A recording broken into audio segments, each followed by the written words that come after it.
Jernej. So Jernej, are you there? Oh yeah. Hi, ma'am. How much? Hi. Good afternoon. I'm really sorry. I just lost link. So I just Okay, retrieved. okay. How are you? I'm fine. What about you? Good. Also very good. So you are in Slovenia right Yeah, now, exactly. Yeah. waiting for Russia and Ukraine, or Yeah. I'm teaching, researching in Ljubljana. no? Are Yeah. you waiting for something to happen between Russia and Ukraine? Well, I hope nothing happens. But I'm not so sure. I'm not so sure anymore. Ah, Yeah. it's like right to for Gurmeet, it's a self-defense is going on. Yeah. Yeah. But good to see you, Manoj. So many years, huh? Yeah, so many Yes. years. That's we have to be in touch and Yeah. Hopefully, the pandemic will ease down and we can meet in person soon. I think we have to go other way. We don't need to wait. We change ourselves and we continue to live with pandemic. Yeah. so, so that will be better. No, every time lockdown, this down. So no down. We No continue to doubt. live and live with the pandemic should become endemic and then let it be there. Exactly. Yeah. It's completely everything has gone. Students are not willing to come to the class. Examination has created a problem. Lot of things I think globally. It's not here. Everywhere it has Yeah. become a serious issue. Yeah. Also here in Europe, for almost a year we had only online classes, then we had hybrid, then in person, then back to hybrid, then back to online. So I think everybody's really tired.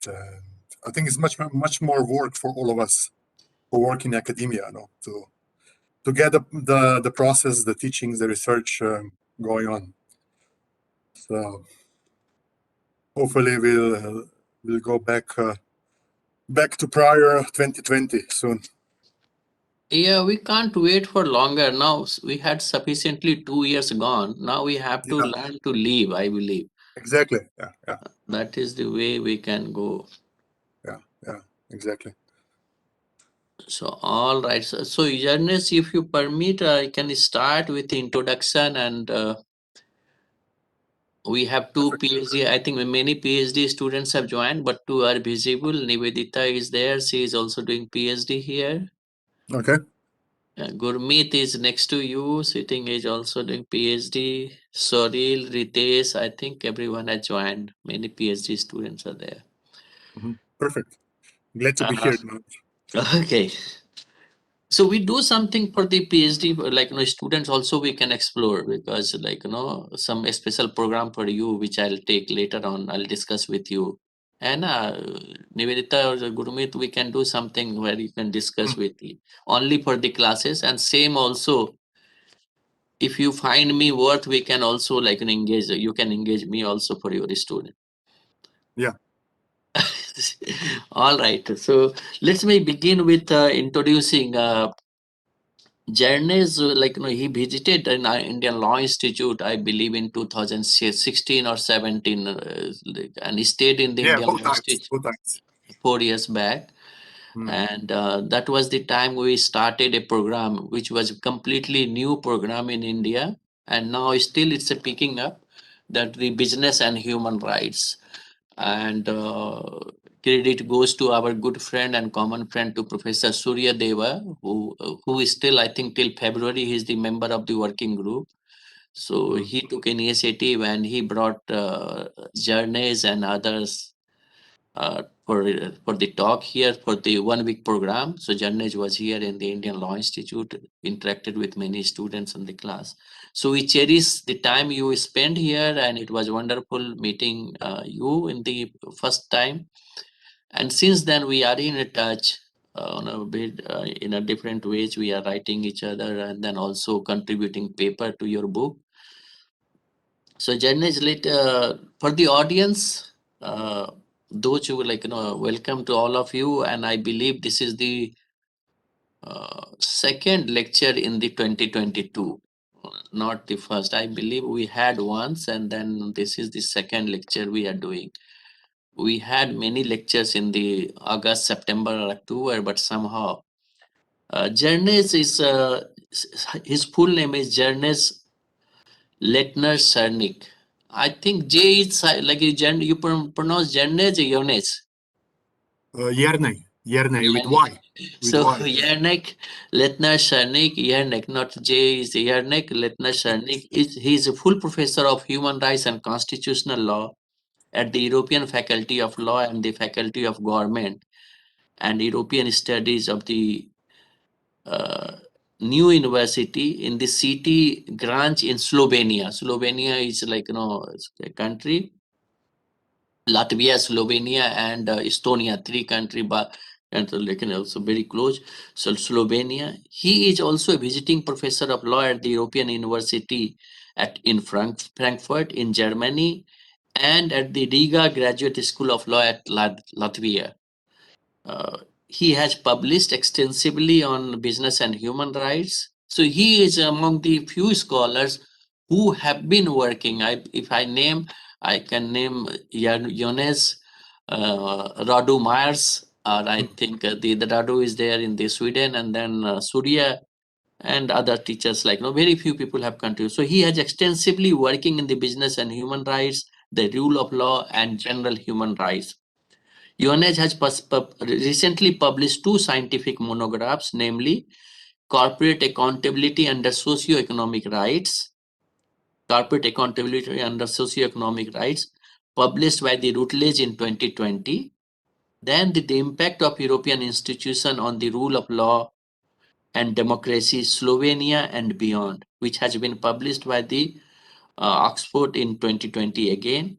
His studies have been cited in the reports of the United Nations, European Parliament, and the Council of Europe, in decisions of the and also in the decisions of the Slovenian Constitutional Court and academic and other academic studies from all parts of the world. He has been active in various roles in Slovenian and global civil society, participating in numerous domestic and international humanitarian projects. You may see him in 5 years, 10 years time holding some political post also in the Slovenia. And one of my friend, I think she is top political leader with whom I met long time back. And even you have a chance to also become the judge of European Court of Human Rights. I strongly believe because a student Martin who studied with me in the from Latvia, he Martin is the Mitz, yeah. Martin. So we studied together, and he's for 6 years now, almost completed. Then Yeah. Anita also, Gudmundur's wife, she is also the. So you are also so you. UNS has a chance, I'm sure that so sooner or later in the political setup, or also there's a European Court or European Court of Justice. All the places they're like no, because all members state have to be represented. With this, for today's webinar, which we have a topic for the business and human rights and how to move forward. Uh, so like we all are looking forward to hear you on this particular topic, and whatever the issues or new challenges we have, we desperately looking to hear from you and see that how this subject can be become an interesting subject. Eunice, you have uh, 45 minimum, minimum, and it can go maximum is up to you for 1 hour, between 45 to 1 hour. Then 10 to 15 minutes we'll have question answer session, and then we wind up the session. Over to you.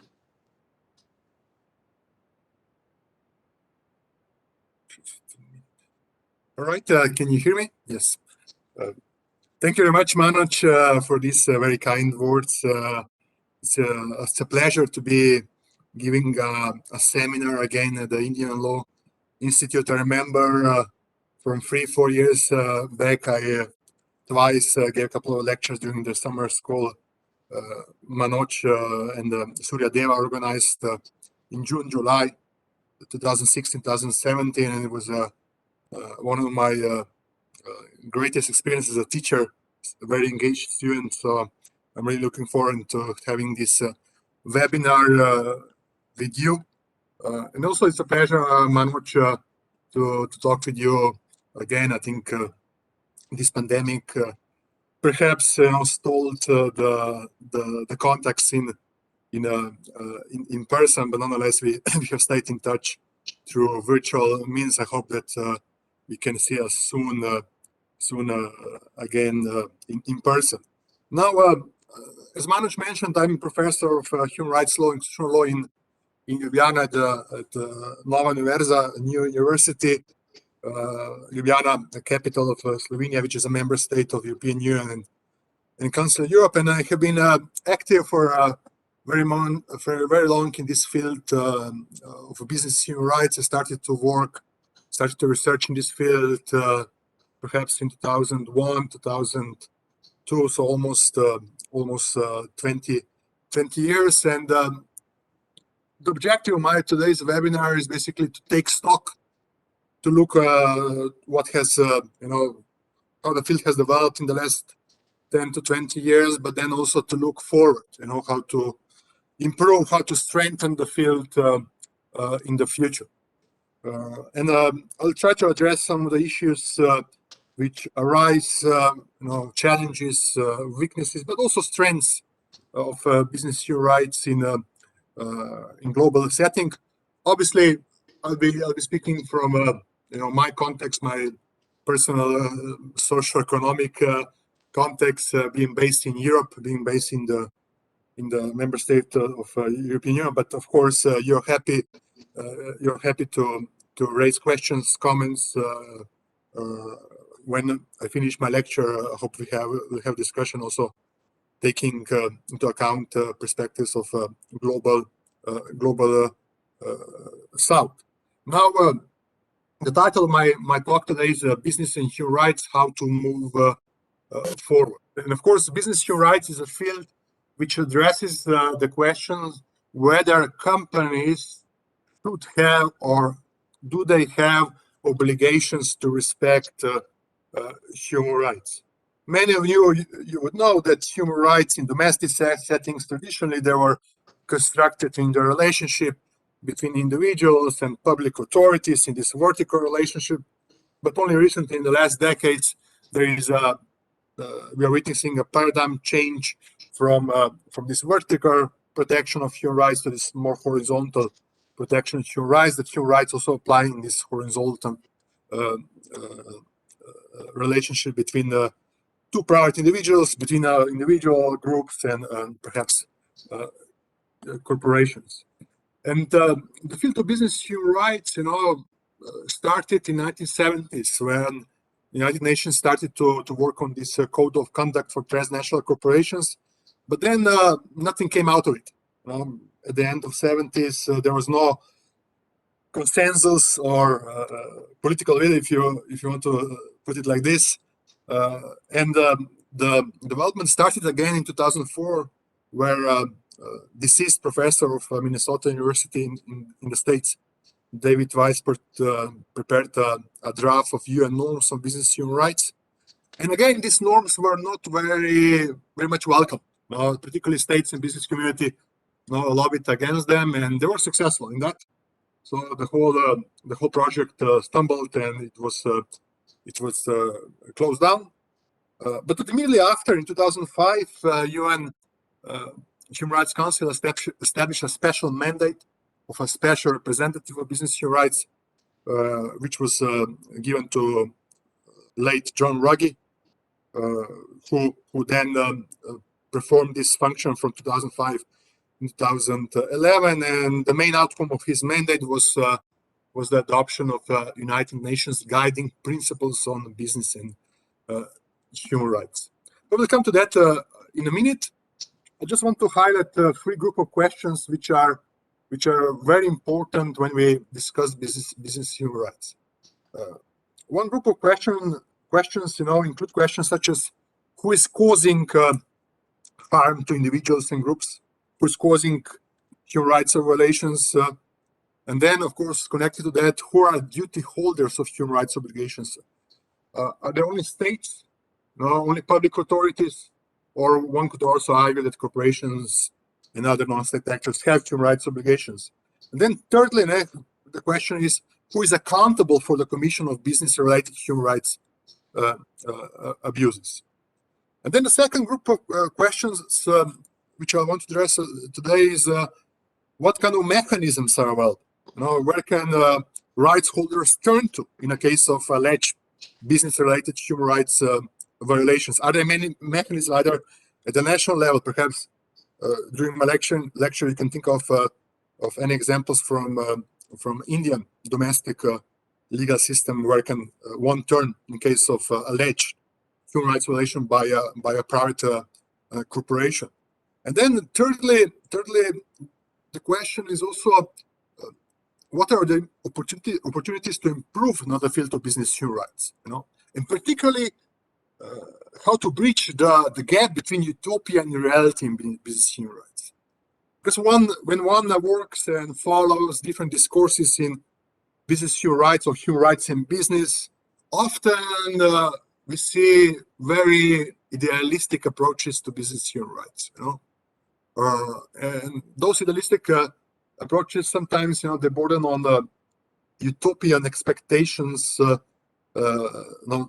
expecting that there will be paradigm change from today to tomorrow, that businesses will be held accountable without any exceptions, that the victims will have recourse to justice. And dear students, you're very well aware of several cases from India where this access to justice, has been deficient. Just remember one of the cases which started this debate that businesses should have obligations concerning protection of human rights and environment was a Bhopal disaster, and now almost 30 years or even more than 30 years after the Bhopal disaster, still compensation have not been paid out fully. There's still a lot of unclarities concerning that, and much of features from that case, they repeat themselves in similar cases, similar relations which happen later.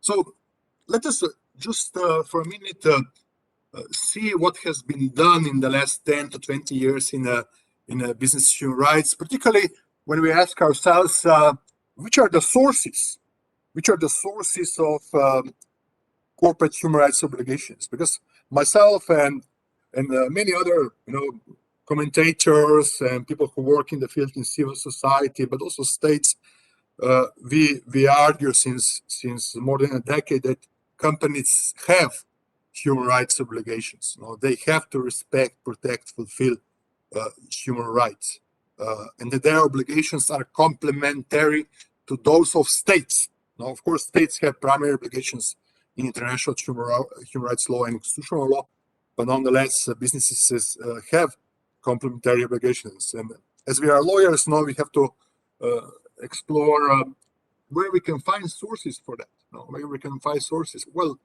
the primary source of any human rights obligations is, of course, a domestic system, national systems.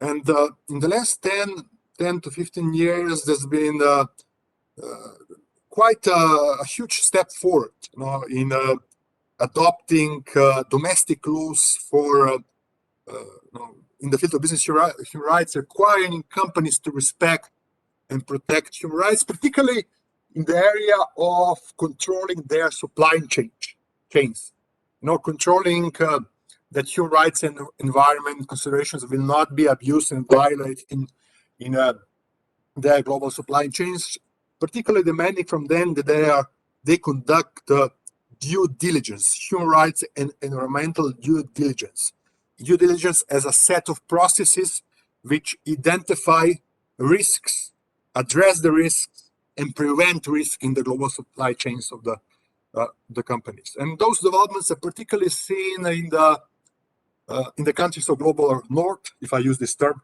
which also United Nations uses, countries from UK to Australia to the member states of the EU.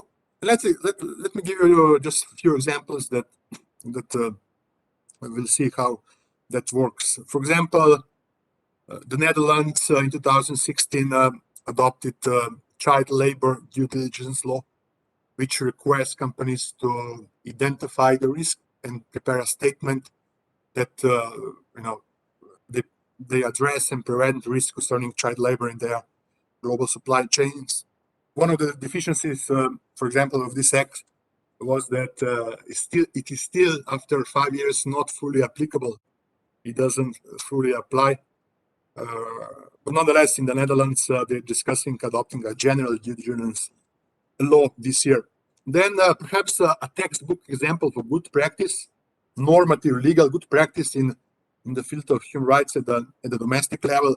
It's a French law called Duty of Vigilance Law from 2017, which establishes administrative accountability of companies to conduct due diligence, particularly concerning largest corporations, those who have more than 5,000 employees in France, or those whose offices, including offices, have 5,000 employees. And that obligation is quite straightforward because it's established mandatory obligation for companies to comply with. If companies do not comply, there is an automatic judicial procedure, and it can result also in fines up to several million euros. So it's quite straightforward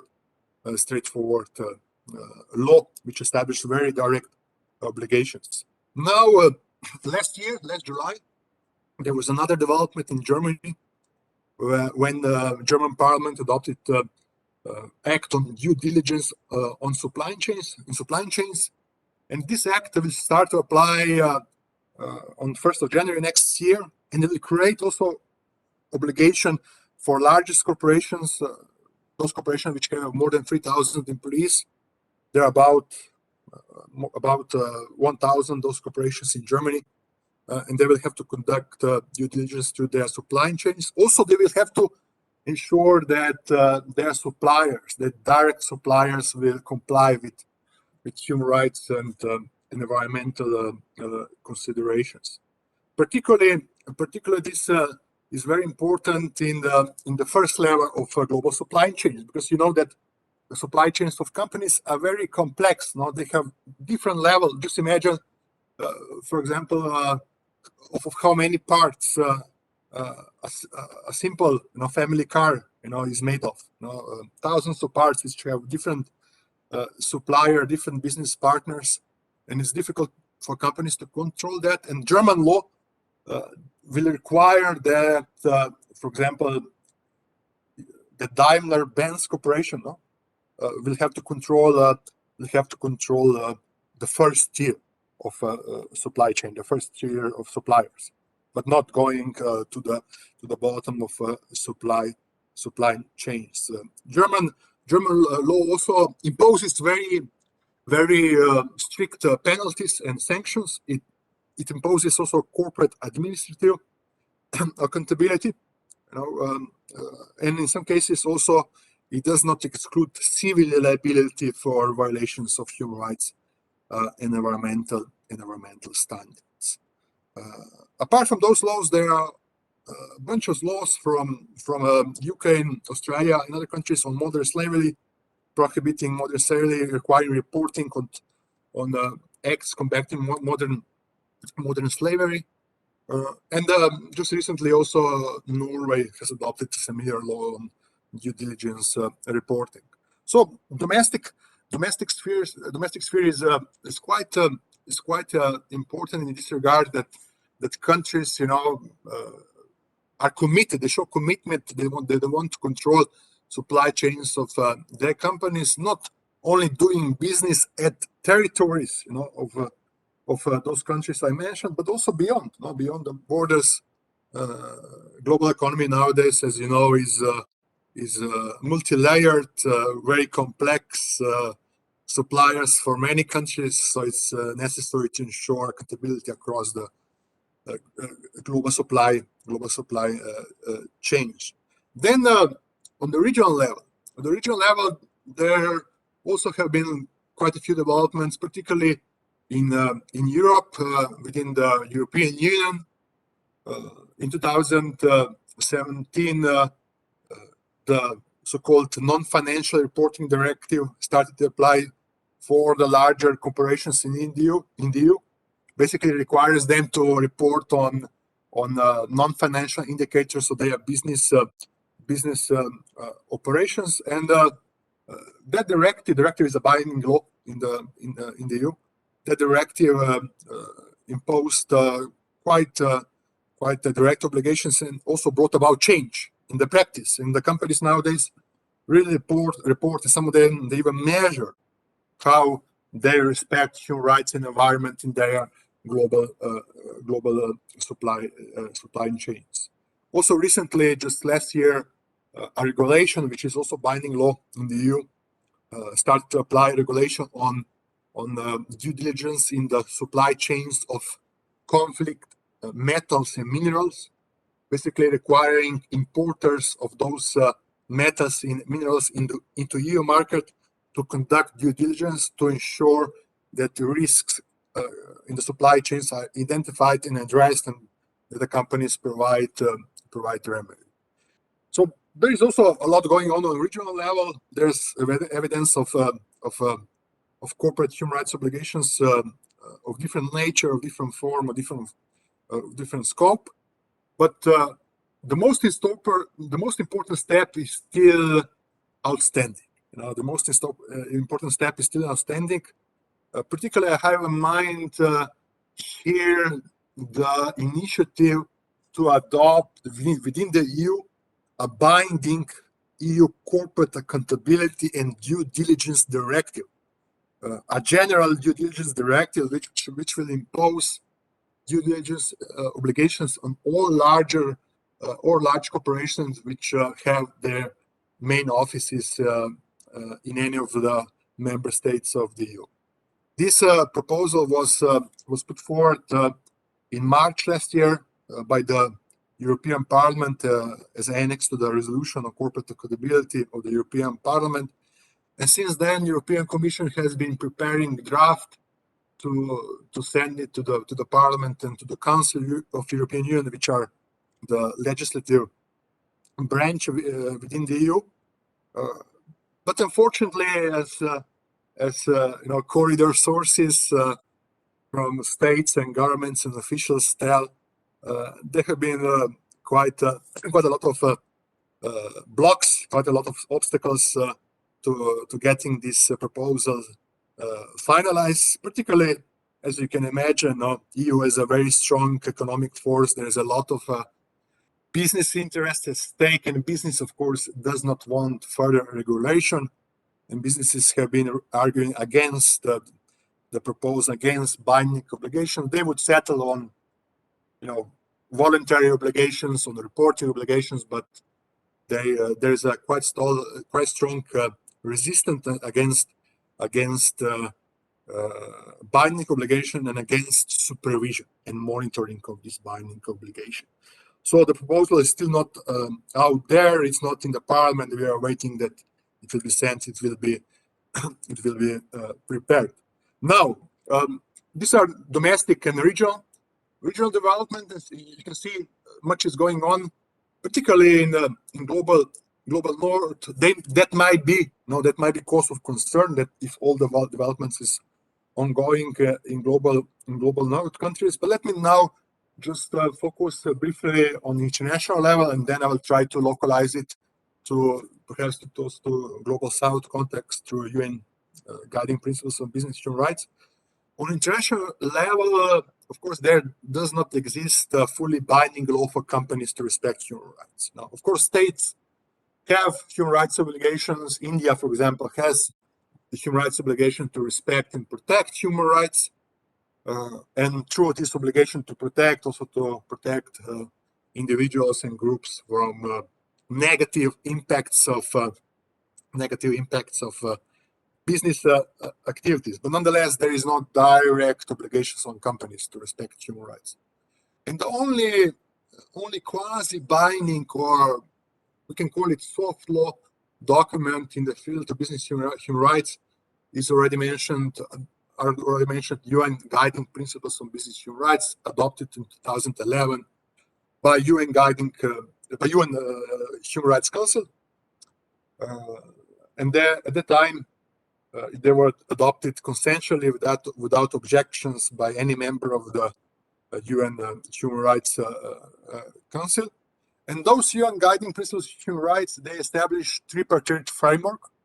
Basically, they say that business human rights is structured in three layers. The first layer are state obligations to protect human rights of individuals against negative business conduct. So state obligations to protect. Then the second layer is corporate responsibility to protect. And here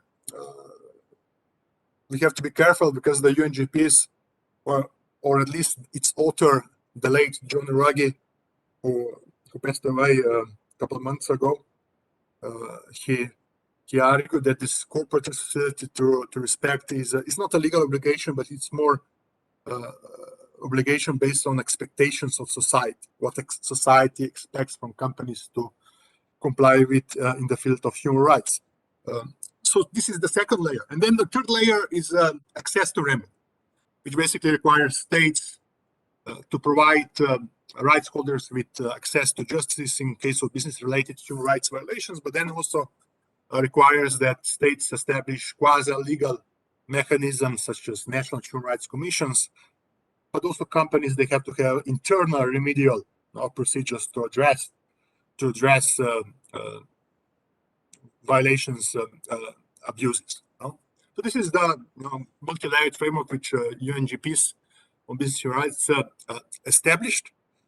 What is more important that under UNGPs, states were obliged, or at least ethically obliged, to adopt national action plans to implement business and UNGPs on business human rights in their domestic sphere. Why national action plans? Well, to localize, to improve the state of business human rights in domestic sphere.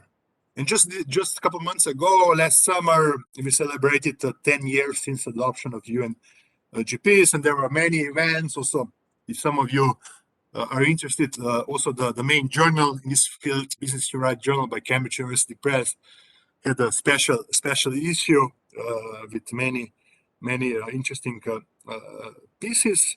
And 10 years, since the adoption of UNGPs, of course, is necessary to take stock.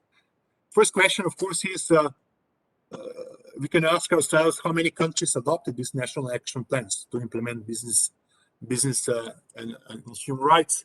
Well, the answer is in the first decade about 26.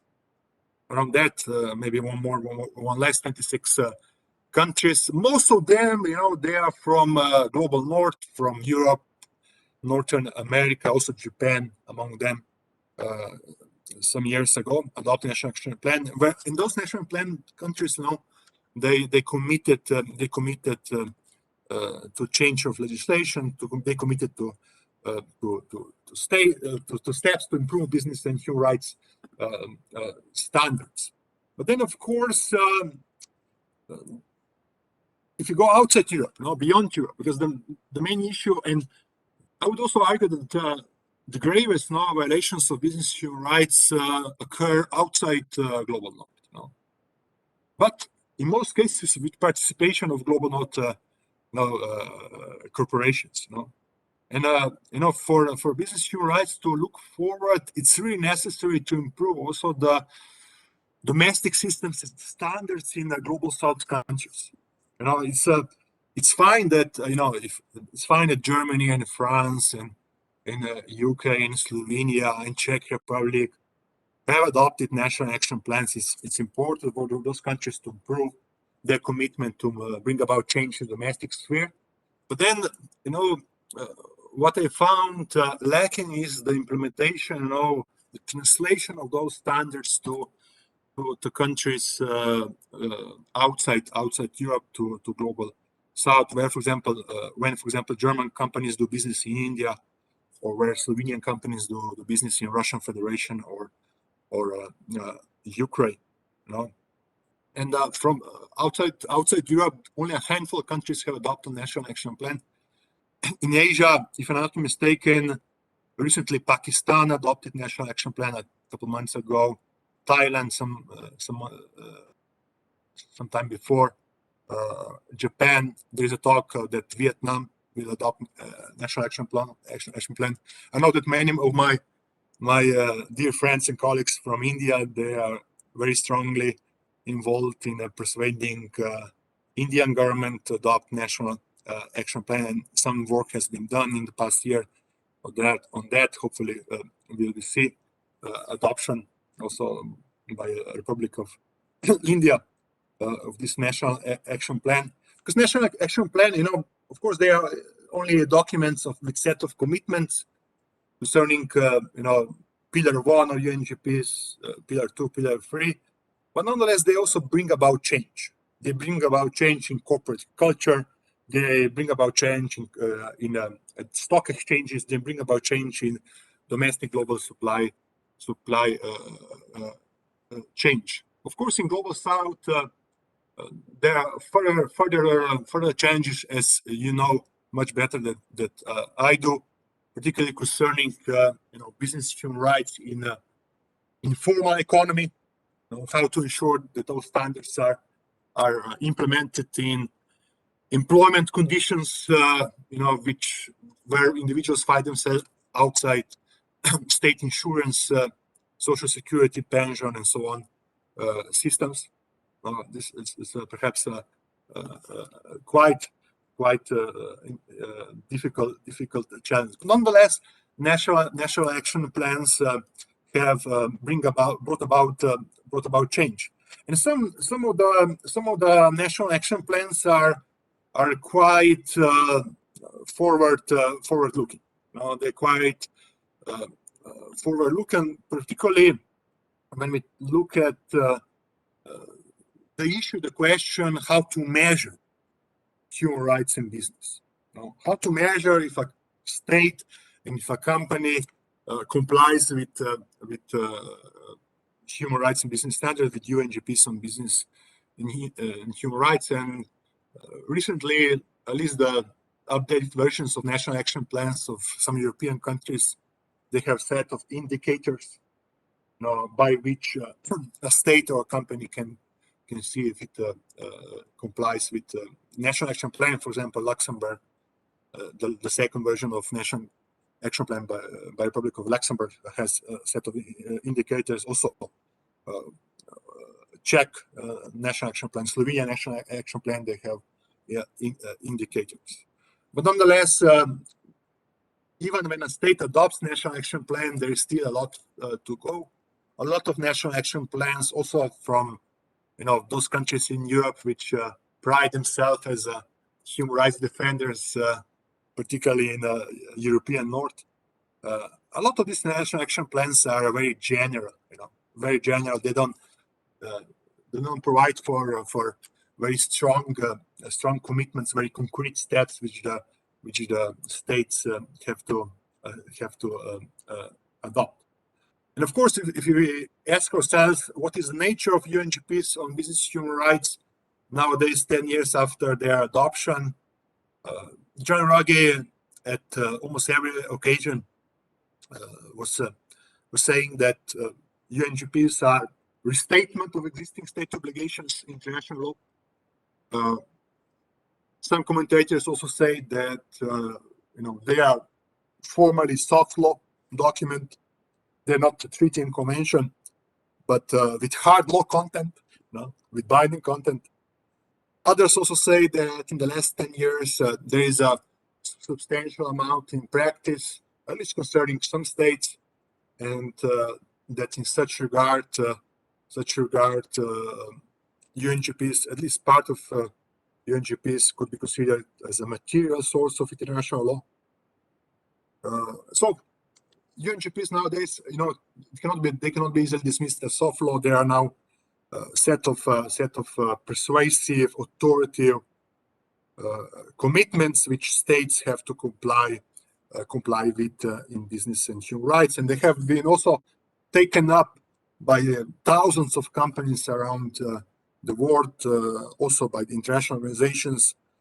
Several courts have cited them in their decisions, from Inter-American Court on Human Rights to several domestic court. So, in the last 10 years, the UNGPs were fleshed out. They got stronger, and they're not anymore only as a soft law document. I would argue that UNGPs on business human rights nowadays, at least concerning their substance, concerning their content, they are binding. They are binding on states and also on corporations. But on international level, since 2014, there is also another effort. There's an effort by a global civil society. Also, a lot of civil society organizations from South Asia are involved in that, in an initiative on a potential UN treaty, UN Convention on Business Human Rights. That was an initiative which was started by the Republic of Ecuador and Republic of South Africa in 2014. Last year in October, already the seventh round, if I'm not mistaken, the seventh round of negotiation took place in Geneva, and there is a draft, already a third draft of the treaty, if I'm not mistaken, and you can look it up at the online at the UN Geneva Human Rights Office, and that treaty basically, it's not very controversial. At least the wording nowadays is not very controversial, because the proponents saw that there is not much support to impose direct obligations on companies, international law. So, as the draft stands at the moment, states would have responsibility to introduce in their domestic law, civil, corporate, and administrative accountability for companies, to introduce due diligence obligations. Now, let me just highlight some of the weaknesses I identified during my work, my research, but also my civil society work in the last 10 and so years in business and human rights. Well, one issue is one challenge. Of course, it is, as you heard just now, there is an absence of global standards. There's an absence of global standards. Of course, there are UNGPs, but still, it would be much better to have a binding standards. And of course, there is an absence of standards at the domestic level. Mostly companies from global countries, global north, they have introduced those standards. Then, of course, there is a question of inefficiency. How efficient are those standards? And particularly, a lot of dilemmas, a lot of challenges arise concerning the extraterritorial applications of those standards.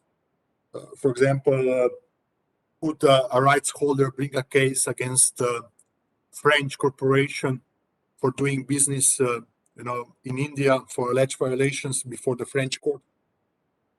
There's a lot of these procedural obstacles concerning foreign non-convenience doctrine.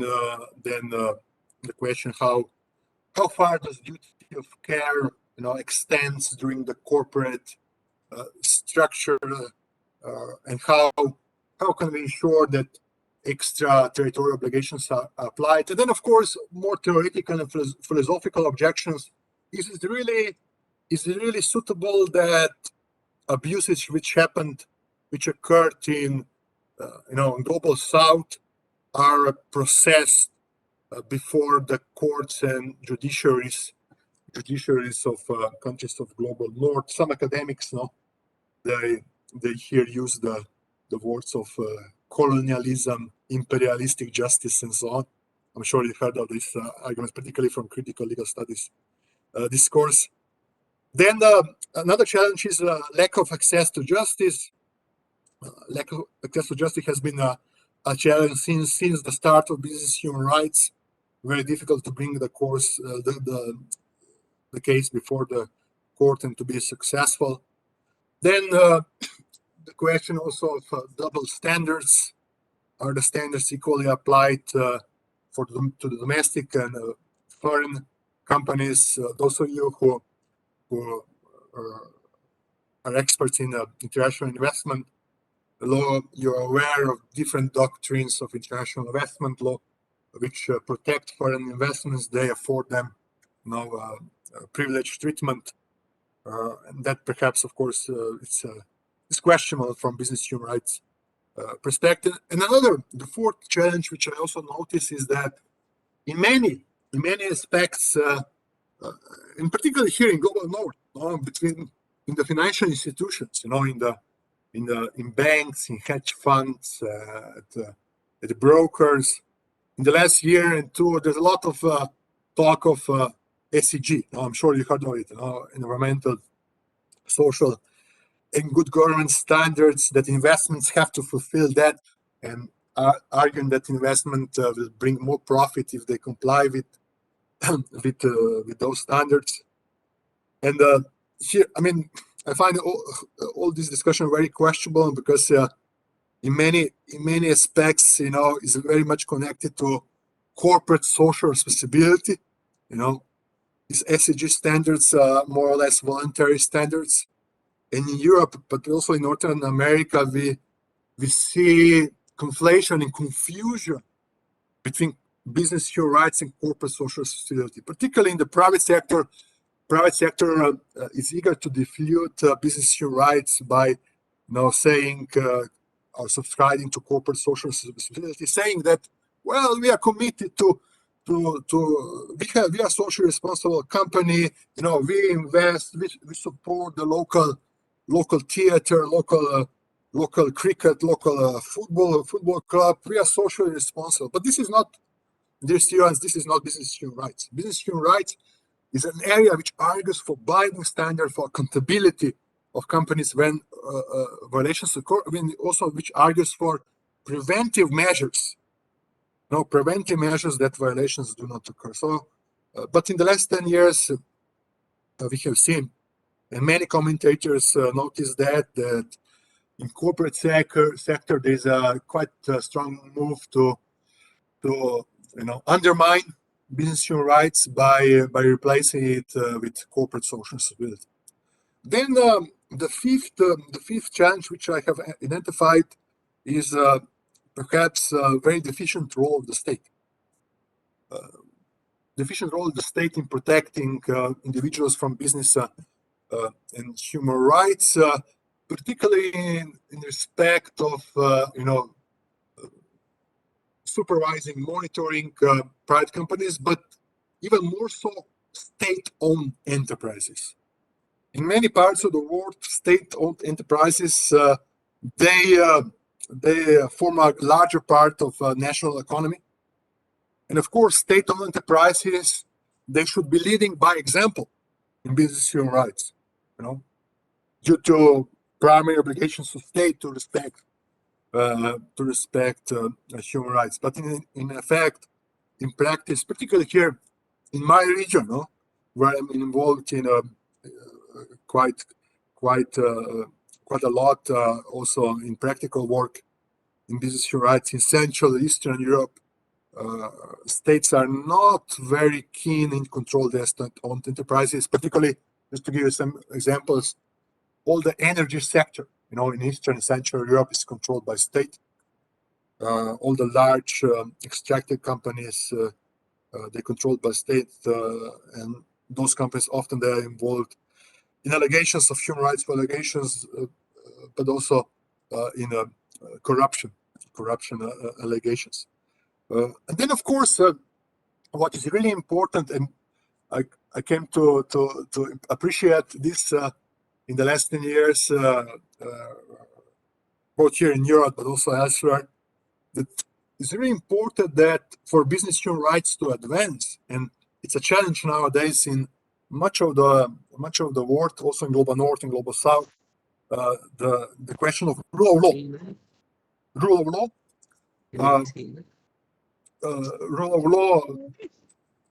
Rule of law that state has to. Okay, 10 minutes. Sure. Thank you much. Rule law is very important to ensure that business human rights standards are respected.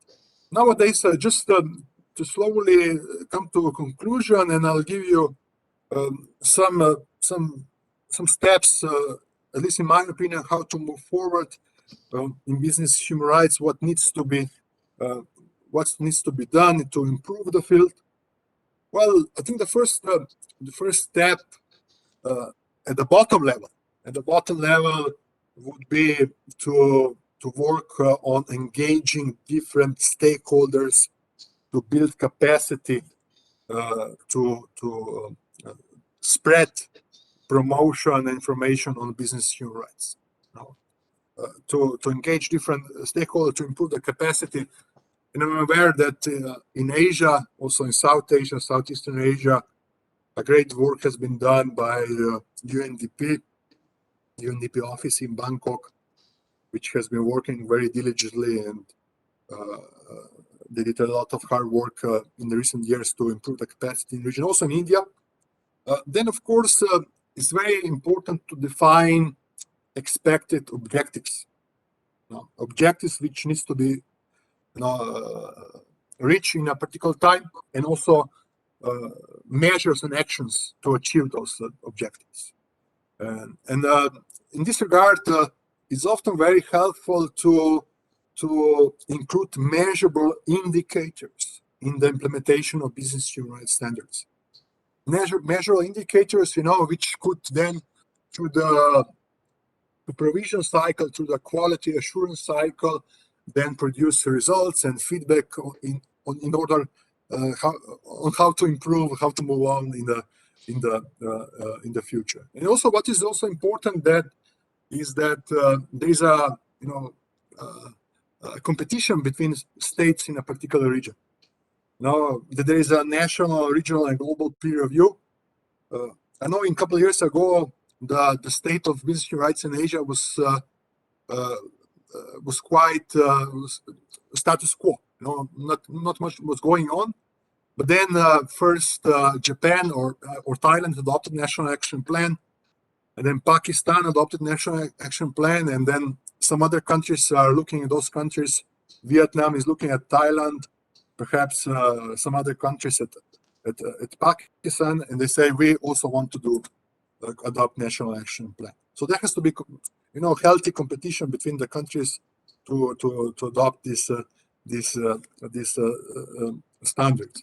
On more global level, more general level, I would argue that it's necessary to adopt an international treaty, UN Treaty on Business Human Rights, and I hope this will be done in 5 to 10 years time. I expect this treaty will be adopted within 10 years.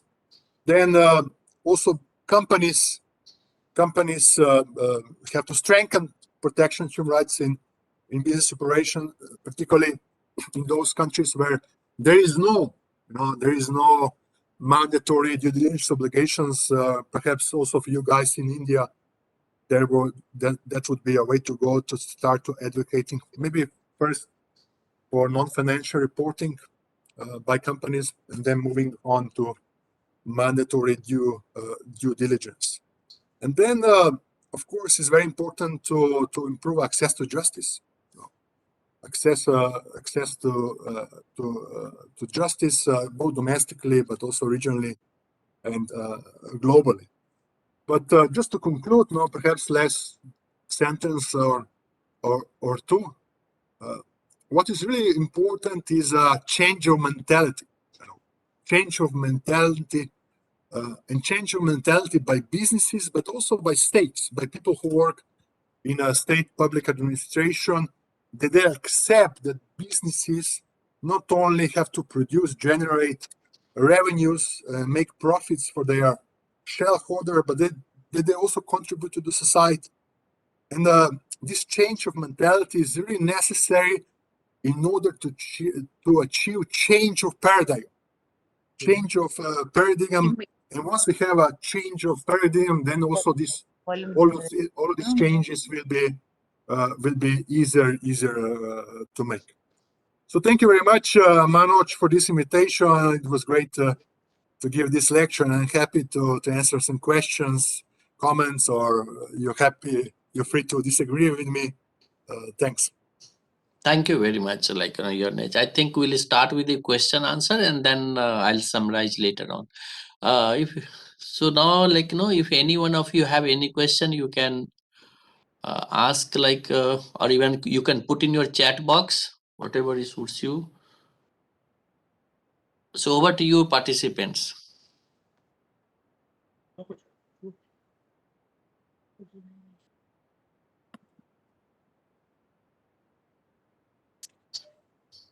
Thank you, Professor, for such a enlightening lecture on this contemporary topic. And sir, in India also we have adopted the corporate social responsibility system. So what do you think, like what way forward we should, I mean, as a domestic, I mean, a country apart from these, because nowadays these businesses, corporate businesses, they are going strong and they are having say in domestic polity also, political system also. They bring their money in the they grant money to political parties also. So how you think like we should, I mean, go forward in this matter, sir? Yeah, thank you very much. Thank you very much for your question. Yeah, I think the first step is to adopt national action plan. To adopt a national action plan.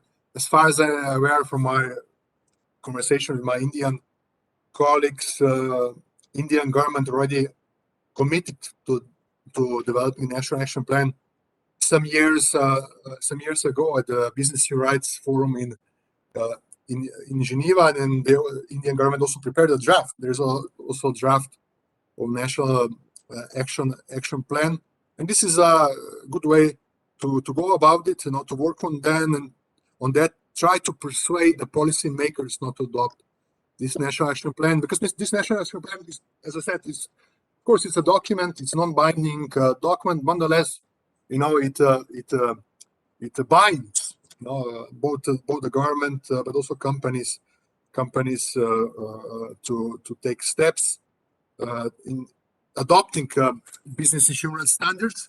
Of course, as I mentioned, one danger also in India, as far as I know, and I'm sure you know much more about that.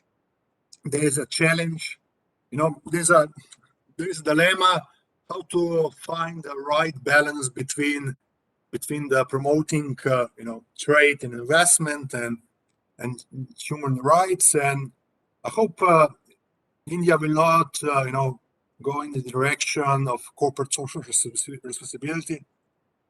Corporate social responsibility is a good way for businesses to make steps forward in a responsible business operations, but at least in my opinion, it's not enough. Corporate social responsibility should not undermine business human rights, should not undermine binding obligations. So that is a challenge which we also face here in Europe. Many of the companies do not really understand the concept of business human rights. They say that they do a lot of social responsible activities in their business operations, but this is not really it. Business human rights, there are binding obligations, and to answer your question, perhaps what is necessary is to adopt binding obligations for companies to respect human rights environment, and of course, as you mentioned, to comply with anti-corruption standards.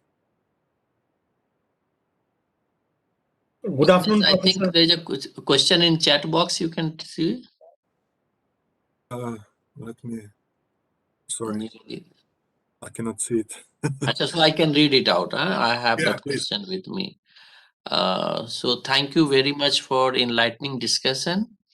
Can you share the best practices from the leading European nations, which can help in prevention of human rights violation and promotion of the same? Yeah, thank you very much for this question. There are quite a lot of good steps, particularly let me mention one particular area of human rights where European countries and also judiciary and companies have made quite big step forward in the last 20 years, and this is the field of equal treatment, non-discrimination. There are binding European laws on that, preventing discriminations on basis of different personal circumstances. And those requirements, those principles of equal treatment, they have to comply they have to be complying also by private companies and judiciaries in member states. They have to protect them. And there are many cases. There are many cases from national courts where the courts find violations by companies of equal treatment procedure. So this would be one. And then secondly, I would say perhaps the law, from the laws which I mentioned in my lecture, which is perhaps the most promising, which shows the best practice so far. Well, I would say two. This French duty of supervision law, which also energized and triggered a lot of case law. There's a lot of cases between French courts against companies for violating their due diligence obligations. This is one, and the second is a regulation, EU regulation of conflict minerals, where there was really a positive change, in tracking the origins of metals and minerals coming to EU market, and ensuring that those minerals and metals are not sourced as a result of civil wars, of human rights violations and the like. So perhaps those are the best practices. But there are many of them in Europe. At least some companies are very much committed to due diligence. A lot of companies measure human rights in their global supply chains. They have very deep and very large compliance departments, which only deal with sourcing compliant with human rights and environmental standards. So there are some good examples from Europe to perhaps translate to other regions. So can I ask a question? So I would like to also ask you about the criminal liability for these actions. The ICC does not have the jurisdiction to try corporations, but only individuals from corporation, as far as I understand. So there are two aspects to this now. I recently read that the French Supreme Court, in a case against Lafarge, I think it's pronounced Lafarge Cement Company, they proved those criminal charges, right? And Exactly, yeah. through that, there's this one domestic route, right, for criminal liability, and then the ICC route. Do you think in future there's like a need for expanding the jurisdiction that ICC has to make transnational companies liable? Transnational company maybe from a member country, and then committing these human rights violation in a non-member country, because this non-member thing also becomes a obstacle. Exactly. Yeah. Jurisdiction is a challenge, and you're right. There are quite a few cases from national systems in Europe when prosecutors brought criminal cases against companies. Lafarge is one. There was a similar case in Slovenia against the same company. The challenge is that not all national legal systems in Europe, for example, but also globally, not all provide for corporate criminal liability. Some only provide for individual criminal liability. And you're right, ICC, the statute, International Criminal Court, does not provide for criminal liability of corporations. I'm sure you're aware there have been intense attempts at the Rome conference where some countries tried to include corporate criminal liability in the statute, but that later was not accepted. But nonetheless, in the field of criminal law, particularly taking criminal law, legal approach to business human rights, one should not limit, oneself to corporations. At least in my take, one should apply more holistic approach. Holistic approach in the meaning that if a criminal liability is not available, there is no legal basis, international level or domestically, one could go against a person, a member of management board or supervisory board or responsible person in company, and prosecute that person. If there is evidence that he or she was involved in alleged violations of crimes against humanity and war crimes. And as far as I know, at the prosecutor's office in the Hague International Criminal Court, they have been considering some cases, some cases against individuals within the companies who allegedly are responsible for violations of crimes against humanity, war crimes. But then at the end, they didn't decide to open no investigation. Investigation. Yeah, due to I'm sure you're aware in the statute from the Rome Statute of National Criminal Court, it says that Rome Statute should prosecute only the most heinous crimes and most responsible persons. And in most cases, those persons were complicit with the government, so they didn't decide to go after them. But at the domestic level, there is a lot of evidence how different countries have prosecuted individuals criminally for their acts at the time when they were members of management board in a company. I remember one case from many years ago, 2007, 2006, from Hague District Court in Netherlands, when the court convicted Mr. Van Arat for being complicit in crimes against humanity, because the company of Mr. Van Arat was selling toxic gas to the former Saddam Hussein regime in Iraq, and the Hussein regime then used this toxic gas in the massacre of civilians at the attack on one village. So there, I mean, when you go about this field, one have to be very creative. Look for different avenues to enforce responsibility, accountability. Of course, corporate liability is one way to go, but then, as I said, state obligations to protect are also important. State responsibility, but also, individual responsibility. Those persons who work in the companies. Corporate liability, usually in all criminal systems or all domestic systems, does not absolve individual responsibility for human rights violations. Thank you, sir.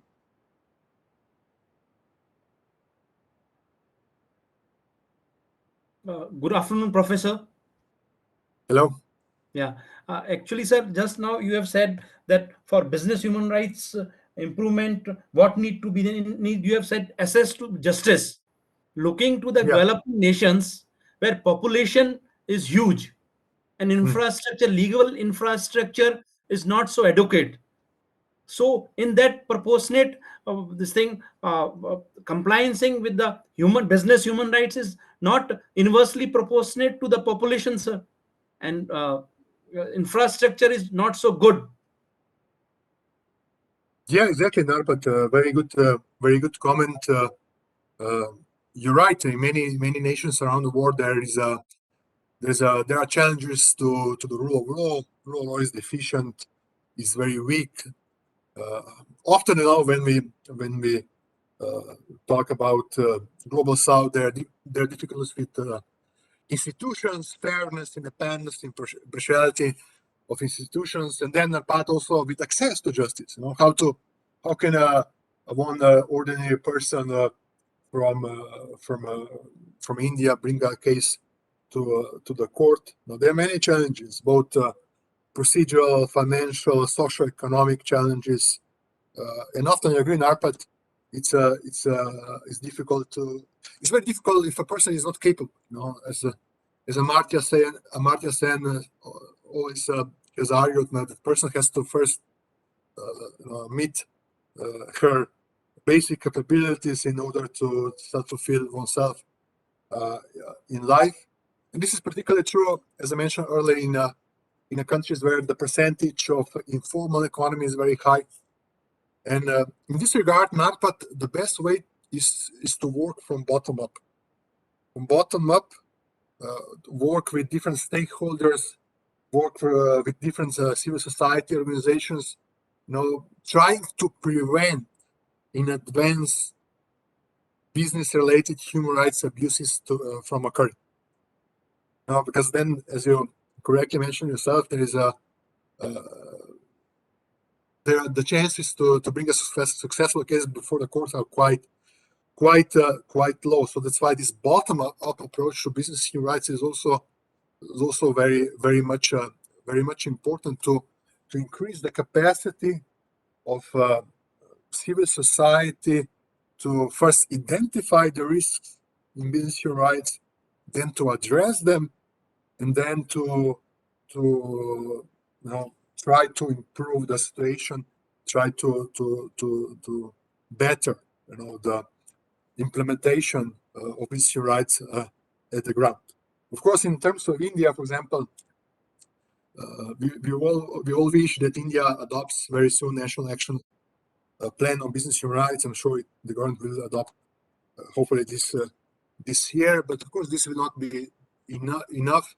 And as you know much better than myself, the different socio-economic context of a city like Delhi or different region in India, that has to be taken in consideration in localizing UNGPs on business human rights. There perhaps more local specialized approaches have to be developed. And in my opinion, a specialized approach should be, at least in India, in similar regions, is to work from bottom up to improve capacity, through working in civil organizations, through lectures, through what Manoj has been organizing some years ago, having summer courses on business and human rights, to working NGOs, trying to change this mentality trying to make sure that also businesses, that also private individuals, also private companies have obligations, have responsibility to protect human rights and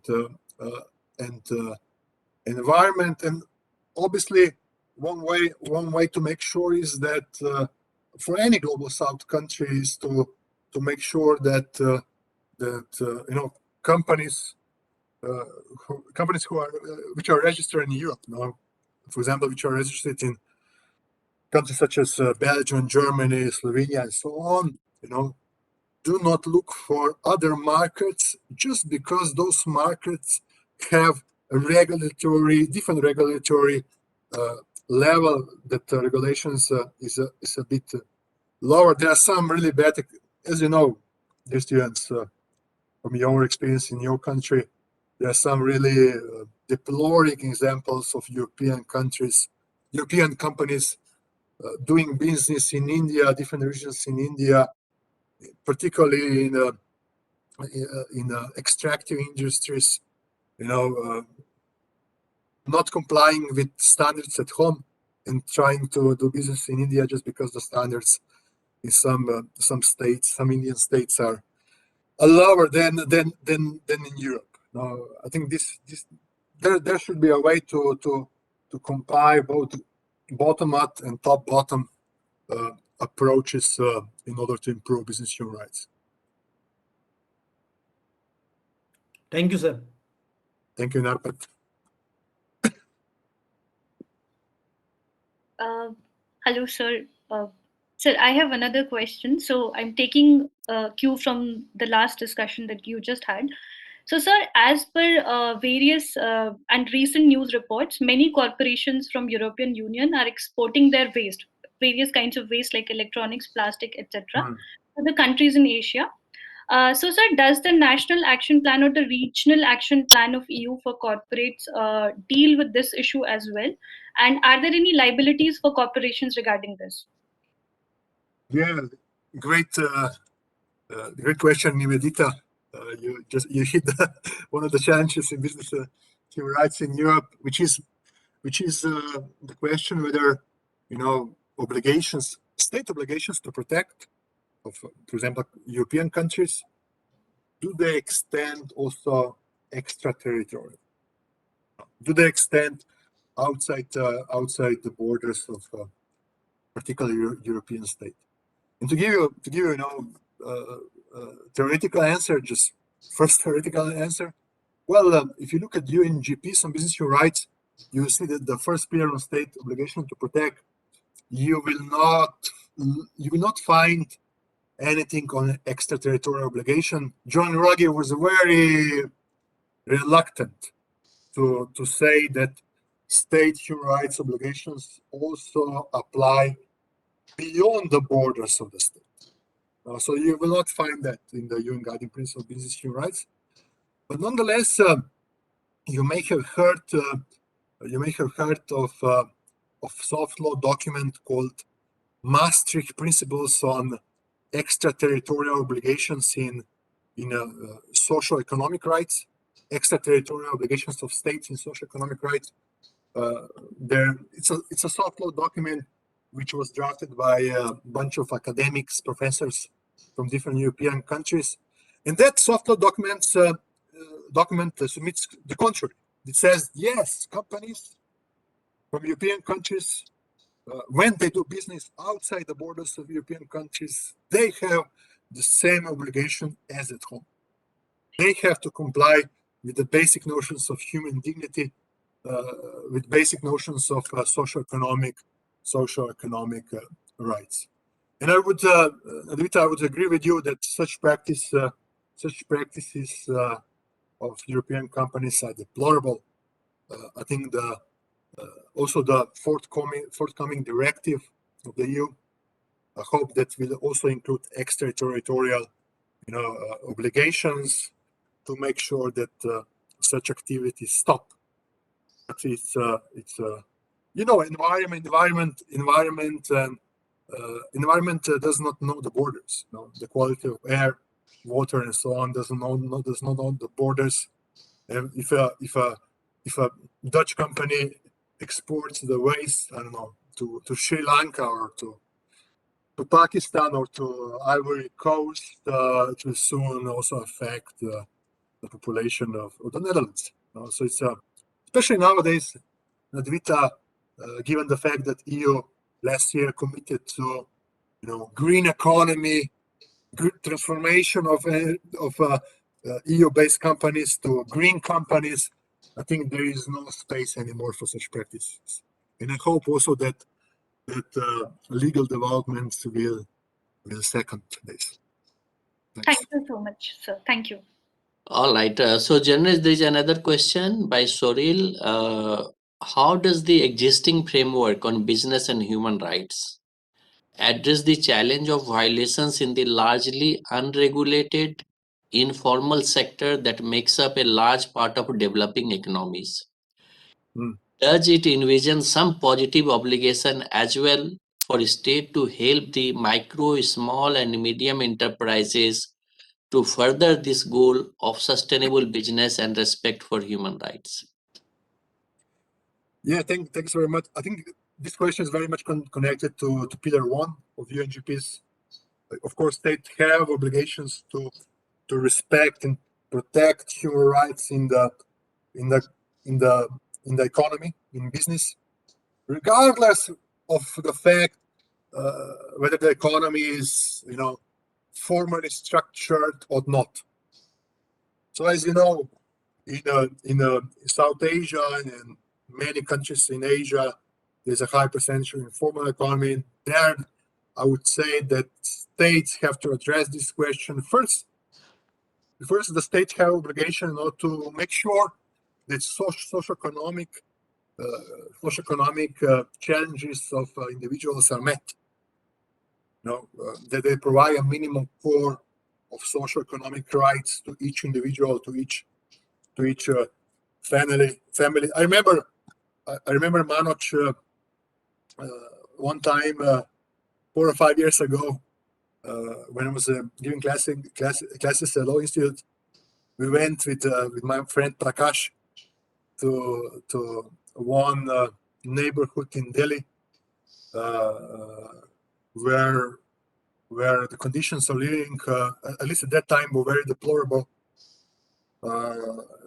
Children not going to school, also housing, a lot of problem with housing, a lot of problem with food and water, access to food and water.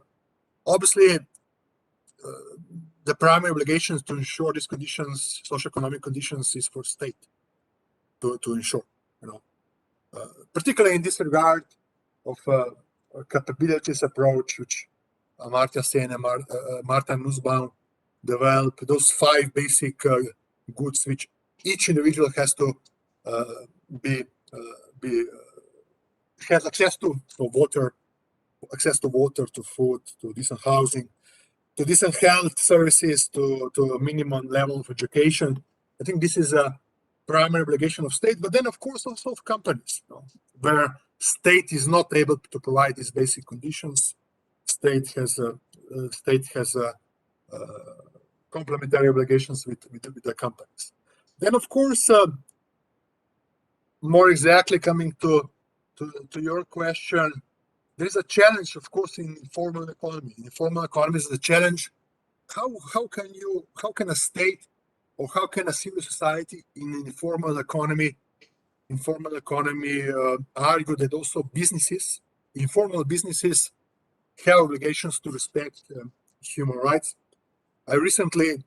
Just recently, one of my students in Germany, she prepared an excellent thesis on the question of informal economy in a matatu industry in Kenya. Matatu industry is a industry of these informal buses in Nairobi. Those are buses which are driven both by men and women. And most of these bus drivers in matatu industry, they are not formally employed. They get every week the salary on the hand. They're not included in the state pension, social security system.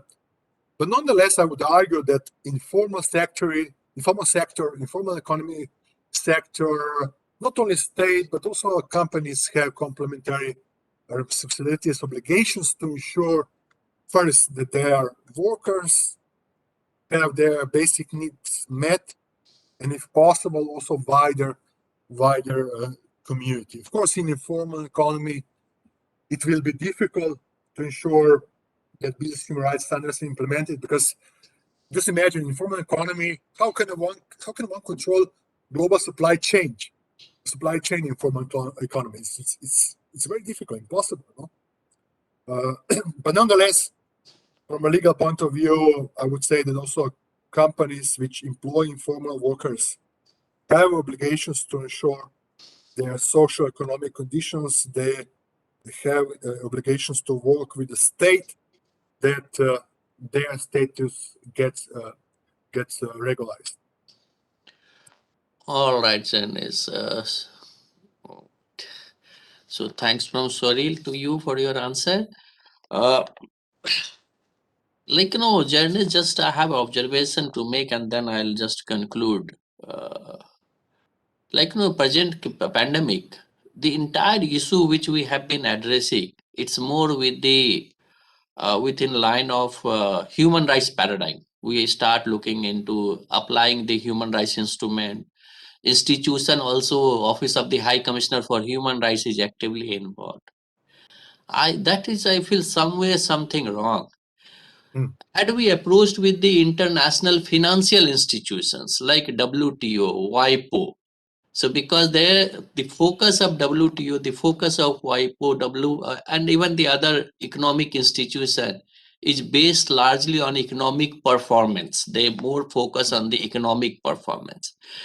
Had we started approaching not for the pandemic time, business and human rights, what you are talking we are talking about, but we have failed to talk about the price of the medicine, vaccine is a major issue. And pharmaceutical companies, are they not accountable for the poor people? But it's, you see that some way.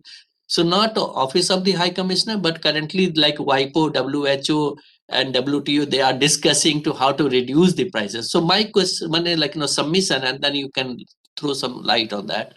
Yeah. Either we can go together, like we could have gone together, with international financial institutions, WTO also the same boat. What we have done, we have gone with the human rights framework, but international trade framework we have. I'm not quite sure, but still I feel there is a scope for the including international trade framework in the same boat. Then things could have been much better. Otherwise, we are moving in one direction which business, some way it's not making an impact at the ground level.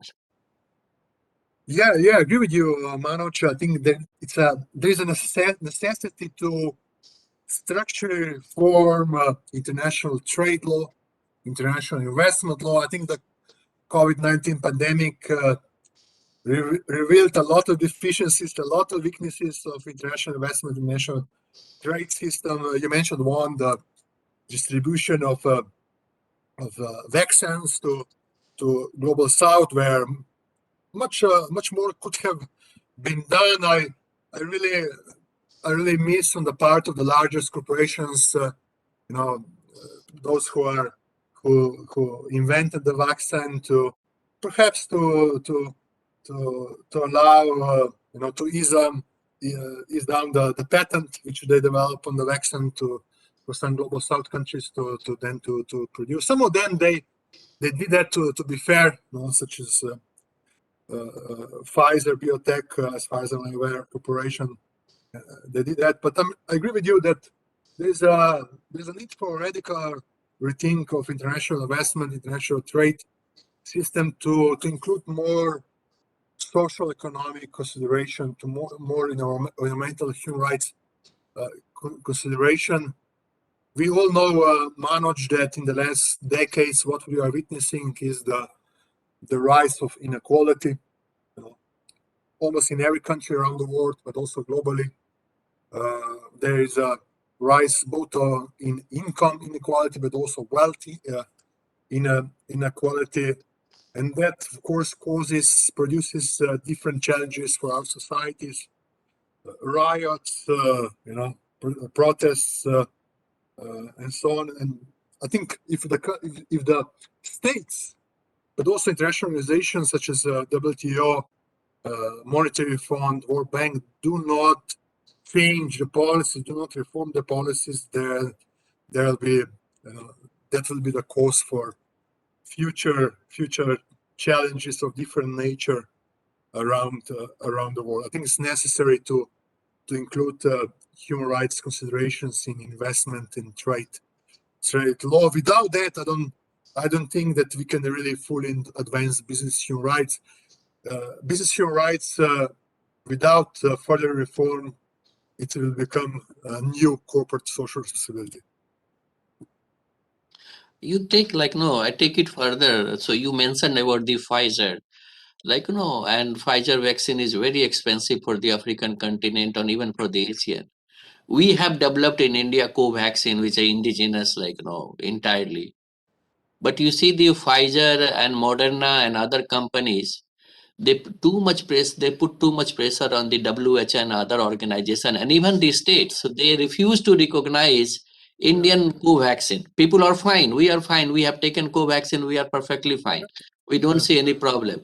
But WHO says, no, we have to number of tests. How many years you will take tests? Had they recognized the Indian vaccine, it would have been cheap, and government of India is more keen to supply freely to the number of countries. But you see how market operates, unfortunately, where number international organizations, multinational companies, they all play, and it has been delayed. And even states, all European states says, if you have been vaccinated recently, one of my friends, they said, I want to go Germany, but they have said, co-vaccine is not recognized. Not recognized. Person is fine. He is well and healthy. And then you say, we don't recognize. What is this this kind of discriminatory practices when state is also involved? Forget about the state respecting human rights. State is not allowing the other companies or local companies from Asian and African countries to grow because prices will come down. And then monopoly of Pfizer, Moderna and other companies will be completely gone.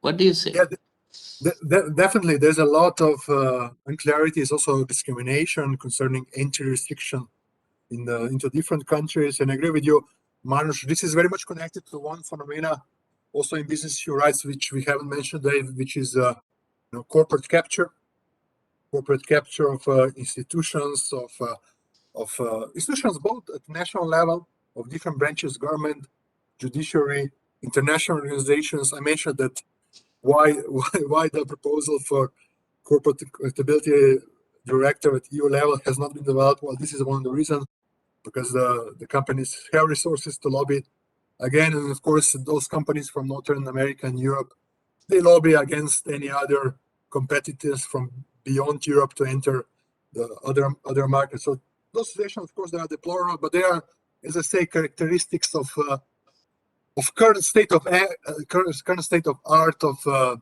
investment and trade framework, which need to be changed in order to fully internalize and fully reform business and human rights standards. Thank you very much. If no question, then we can. I just see chat like okay, no question is there. So thank you very much, Jernej. You have comprehensively covered everything related with the business and human rights in 1 hour. And then also 40 minutes, more than 40 minutes we discussed about, and you have answered all the questions very effectively and convincingly.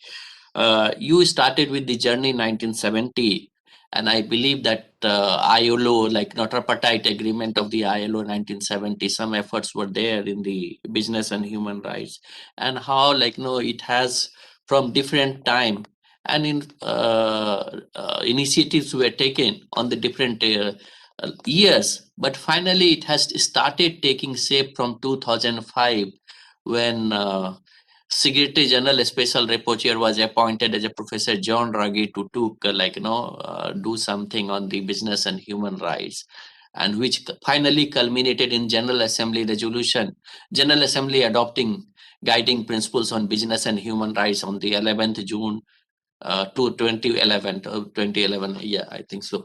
And the three pillars which you have emphasized: business duty to protect, duty to respect, and duty to remedy. Protect, respect, and remedy, the formula which has been three pillars. So entire business and human rights: protect, respect, and remedy. However, the mechanism, even Professor Ragi, which had suggested, it's a soft law. And you also figured, mentioned in your discussion that that seventh round meeting has taken place in the working group, and there is a draft is ready, but it is started in 2014. If you remember, 2014 for drafting a legal binding instruments for the business and human rights. So almost 7 years or 8 years gone, and but it's a moving on. At least it's a positively, it's a moving on, but still it has not taken shape. So we hope that in future some legal binding instrument will be there. But and then you have also identified there are gaps, you have absence of a standard global level, there's some kind of difference. You also mentioned there's a problem related with the extraterritorial applications of the laws, extraterritorial application of the law, lack of access to justice, double standards, and what you have also mentioned that you concluded with about the mentality, which I say more perception, or they need to change about the thinking about the business and state both have to think positively towards it's their obligation, so human rights can be effectively implemented by the corporate. So I hope that, and we hope that things will change. But I believe, as I said, and you also concurred with me, that there is a need to approach or include international financial institutions. And if that happens, there is a possibility of some change will introduce from the financial institution side. Some conditionalities can be introduced by the financial institution also, and things will improve. We look forward for your more association. As I said, maybe for the small classes we can do that off and on, that will be fine. And we We thank you profusely for your time, precious time, and the weekdays you have given.